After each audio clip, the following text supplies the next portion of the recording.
The Incomplete Quad by David Sedaris from the collection Naked.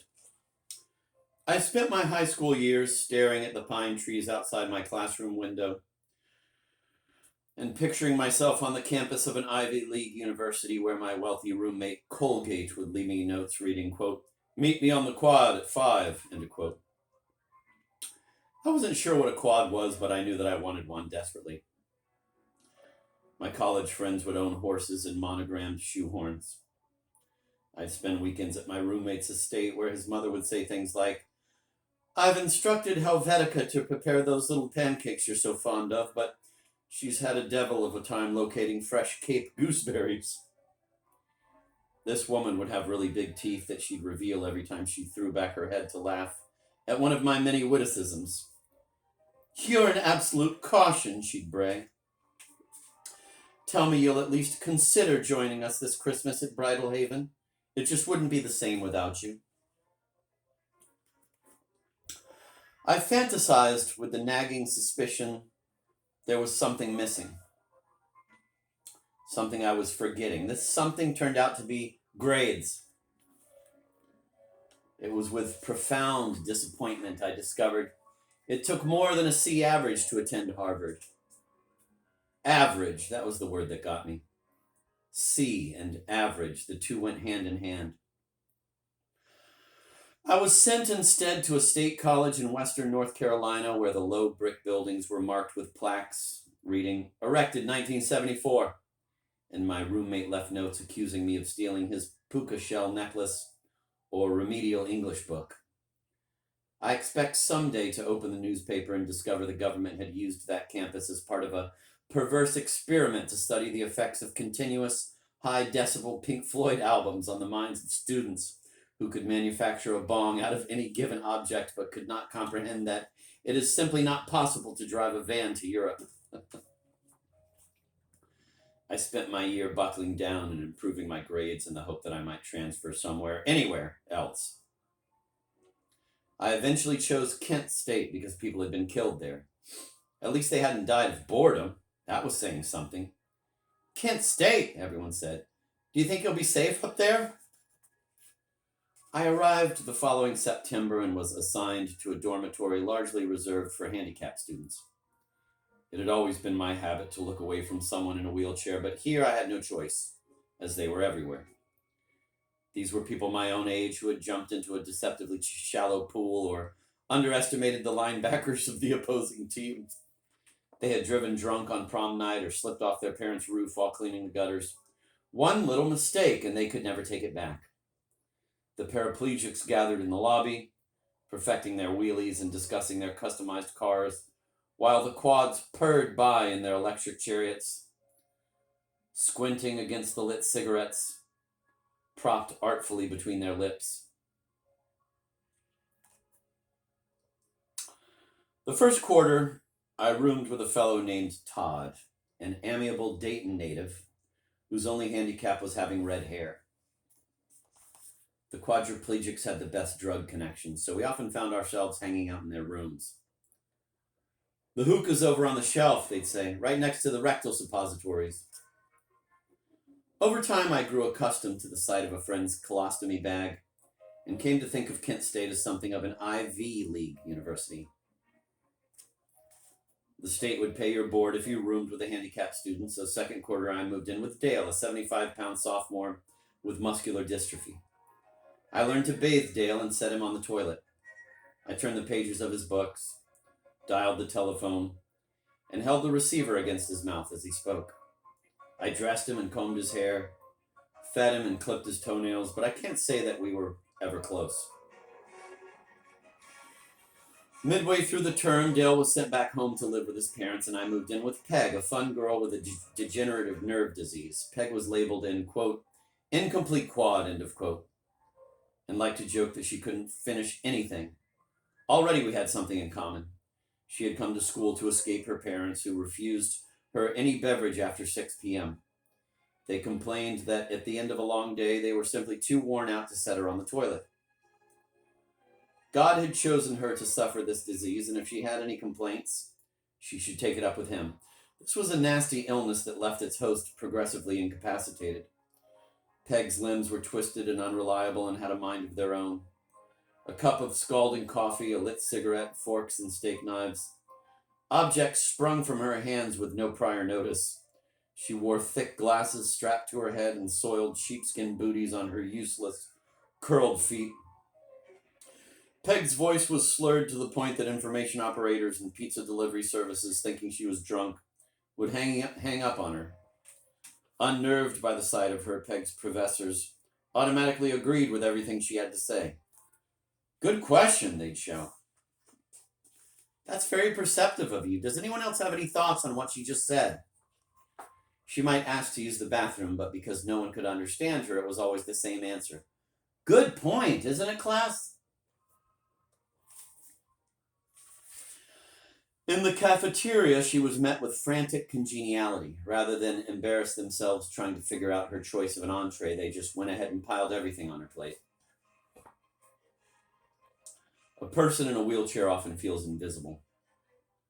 Push a wheelchair and you're invisible as well. Outside of the dorm, the only people to address us would speak as if we were deaf, kneeling beside the chair to shout, "Father Tony is having a guitar mass this Sunday. Would you like to join us?"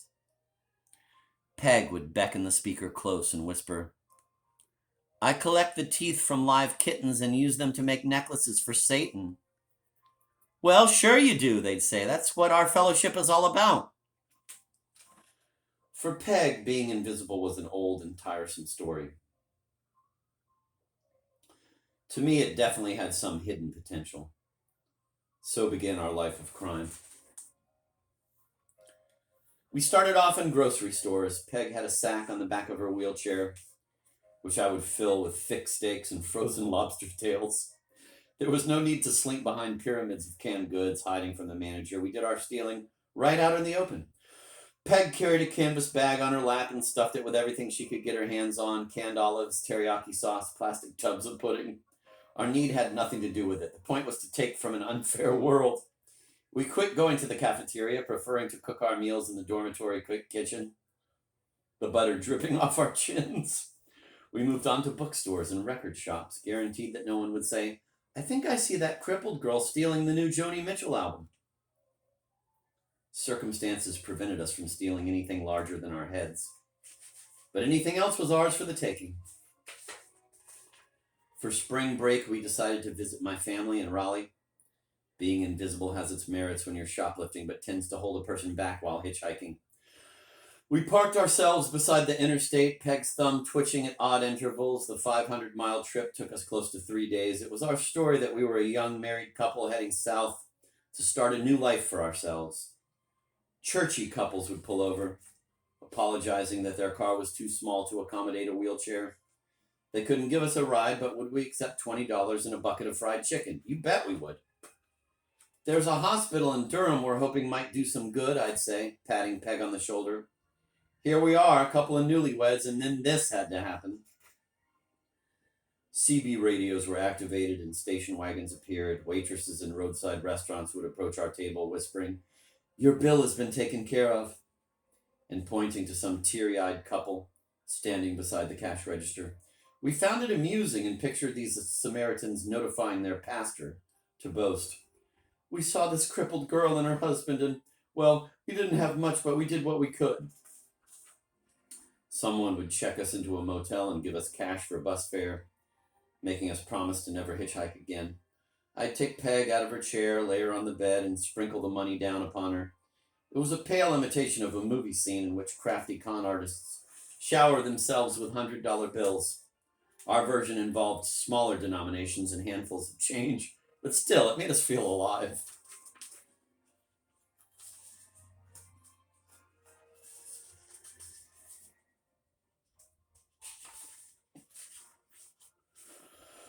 We were in West Virginia when one of the wheels fell off Peg's chair. It was dusk on a rural state highway without a building in sight when an elderly man in a pickup truck swooped in and carried us all the way to my parents' front door, a trip that was surely out of his way. 5406 North Hills Drive? I'm headed right that way, no trouble at all. Which state did you say that was in? We arrived unannounced, surprising the startled members of my family. I'd hoped my parents might feel relaxed in Peg's company, but when they reacted with nervous discomfort, I realized that this was even better. I wanted them to see that I had changed. Far from average, I had become responsible in ways they could never dream of. Peg was my charge, my toy, and I was the only one who knew how to turn her off and on. Well, I said, wiping her mouth with a dinner napkin, I think it's time for somebody's bath. Oh, she's so cute. Obviously, I'm going to play more.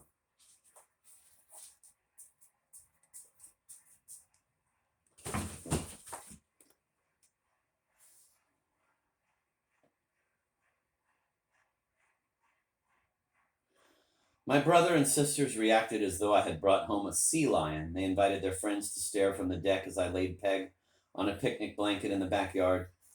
My father repaired the wheelchair, and when Peg thanked him, he left the dinner table and returned, handing her a second fork. She didn't ask for a fork, I said. She asked for your watch.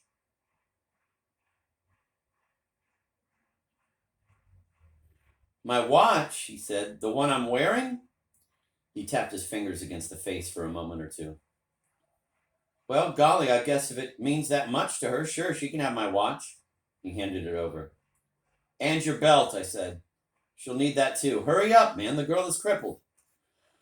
My mother visited her hiding place and returned with a wad of cash for our bus fare back to Ohio. She called me into the kitchen and shoved the money into my hand, whispering, I don't know what kind of a game you're playing, mister, but you ought to be ashamed of yourself. It was an actual whisper, designed to be heard only by me. The bus ride back to Ohio was long and cheerless. The second time Peg asked to use the bathroom, I snapped, You just went 3 hours ago. I shouted, Jesus, what's your problem? Do I have to take care of everything? It got on my nerves the way she depended on me. We'd gone on this trip. She'd had a good time. What more did she want? How was it that by the time we left my parents' house, I was considered the cripple, not her, but me? Me who had to do everything while she just sat there spilling ashes down the front of her shirt? My mood deteriorated. We returned to school, where Peg related our adventures to a crowd of friends. I listened in, silently substituting every we for an I. We didn't talk a truck driver out of $30 and a brand new curling wand. I did that. Me. How dare she take half the credit? She is some kind of brave, our classmates would say. I wouldn't have the courage to do half the things that she does, and I can walk. The spring quarter began, but by the second week I'd stopped attending class, deciding instead to bone up on my drugs and become my own private adventurer. I signed up for skydiving lessons at the local airfield. The training sessions were deceptively simple, but when the time came for the actual jump, they had to pry my white knuckles off the wing of the plane. I begged and pleaded, and all the way down I pictured myself in a wheelchair, hoping that the person assigned to care for me would have none of my qualities. The earth was a grid, a quilt of tidy patches maintained by sensible, hard-working people who played by the rules and treated every stranger as though he were Christ in disguise. My parachute opened, and I promised God that once I landed safely, I would turn my life around. I'd spin the globe, and wherever my finger landed, I would go there. Even if it was one of those countries where people squatted in the soil, eating porridge from their shit-smeared palms, I would go. I'd swat the flies from their dung-colored faces and carry them piggyback across crocodile-infested waters if that's what it took to clear my name. The harness between my legs was causing unbearable pain, and I accepted it as my first test of strength and tolerance.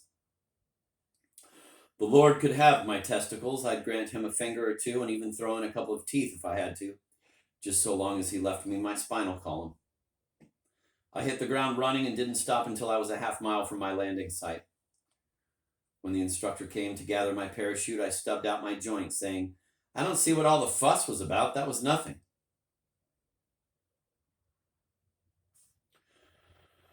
At the end of the school year, I hitchhiked to San Francisco, enchanted with the idea of leading an adult life surrounded by people who could wash their own hair. My friend Veronica got me a room at a residence hotel, and I found work as a bicycle messenger. The streets of my neighborhood were fragrant with eucalyptus trees, and every passing stranger offered the hope that tomorrow just might be the day I was offered a comfortable job or a 12-room apartment. I was far from my family and often pictured them suffering their vacations without me. They had treated me poorly, but I had come out on top because that was the kind of person I was. Headstrong and independent. Me! The winner! I was cooking spaghetti and ketchup in my electric skillet one night when I heard the payphone ring outside my room. It was Peg calling to say she had rolled away from home. Good for you, I said. This is going to be the best thing you've ever done. When I learned she was calling from the San Francisco airport, I modified my statement, saying, I don't know about this, Peg. Won't your parents be worried about you? What about your education? What followed was a lesson that college bears no resemblance to civilian life. Leaving the building involved carrying Peg up and down 5 flights of stairs before returning for her wheelchair. The landlord charged me a double rate for having a guest in my room, and I lost my job when Peg fell against the bathtub, taking 5 stitches in her head. This was a big city where people held on to their fried chicken. Nobody cared that we were a young married couple searching for a better life, and not even the buses would stop to pick us up. Fed up, Veronica and I decided to head north to pick apples. I told Peg, hoping she might accept the news and return home, but she held fast. Armed with a telephone directory, she placed collect calls to government agencies whose workers held the line when she dropped the phone or took 20 minutes to locate a pen. Volunteers wheeled her to meetings in cluttered ground floor offices where paraplegics raised their fists in salute to her determination and tenacity. She wound up living alone in a brick apartment building somewhere in Berkeley. An attendant visited every 12 hours to prepare her meals and help her onto the toilet. If a spasm sent her onto the floor, she lay there patiently until help arrived to dress her wounds. When her parents called, she either hung up or cursed them, depending upon her mood. Peg's greatest dream was to live far from her parents and enjoy a satisfying sexual encounter. She sent a postcard detailing the event. There had been 3 wheelchairs parked around her waterbed, the third belonging to a bisexual paraplegic whose job it was to shift the lovers into position. Within a year, her health deteriorated to the point where she could no longer be left alone for 12-hour stretches. We both wound up crawling back to our parents, but continued to keep in touch, her letters progressively harder to read. The last I heard from her was in 1979, shortly before she died. Peg had undergone a religious transformation and was in the process of writing her memoirs, hoping to have them published by the same Christian press that had scored a recent hit with Joni, a book detailing the life of a young quadriplegic who painted woodland creatures by holding the brush between her teeth. She sent me a 3-page chapter regarding our hitchhiking trip to North Carolina. God bless all those wonderful people who helped us along the way, she wrote. Each and every day I thank the Lord for their love and kindness. I wrote back saying that if she remembered correctly, we'd made fun of those people. We lied to them and mocked them behind their backs, and now you want them blessed? What's happened to you?